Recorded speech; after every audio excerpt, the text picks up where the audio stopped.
and then the door opened. He stood alone at the edge of the alley, just beyond the reach of the streetlight's warmth.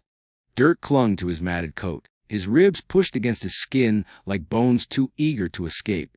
He was a shadow with eyes, and those eyes held a kind of sadness too deep for words.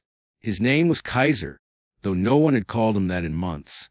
Before the world turned cruel, Kaiser had a home, a family, a little boy who used to curl up next to him at night, whispering secrets only dogs could keep.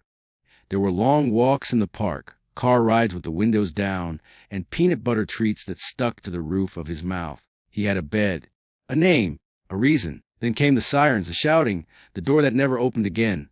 No one came back for Kaiser. The neighbors saw him waiting for days, sitting on the porch, then under the window, then beside the mailbox, as if the mailman might deliver hope. But days turned to weeks, and the kind looks turned cold. Some tossed him scraps, others tossed stones. Eventually the porch became too dangerous. The street became his world. The winter was unrelenting.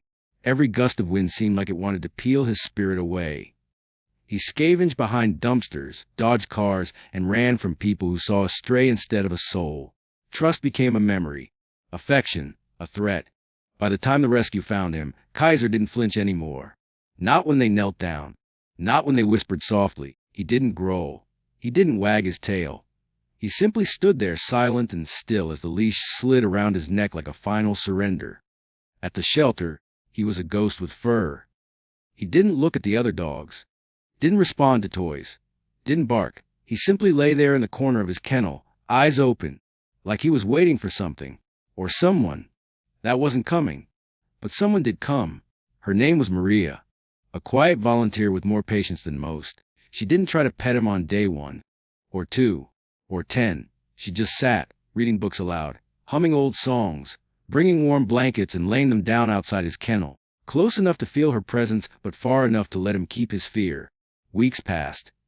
Then one day as she reached to leave, Kaiser stood up. It wasn't dramatic, just a slow rise, his joints stiff, his gaze steady. He walked to the edge of the kennel and sat down. Right in front of her, Mariah didn't move, didn't breathe. She just looked back, eyes wide. The next day, he took a treat from her hand. The week after, he let her brush the knots from his fur. Month by month, the ghost faded. The dog emerged. When Kaiser wagged his tail for the first time, it was hesitant, like a forgotten melody remembered note by note. But it grew. With every morning walk, every gentle word, every safe touch. Trust was no longer a memory. It was a muscle, and he was learning how to use it again. Then came the day Mariah sat in front of his kennel with a leash and didn't clip it on. "Let's go home," she said. He blinked, stared, then stepped forward. Her apartment was small, but it had a window that overlooked the park.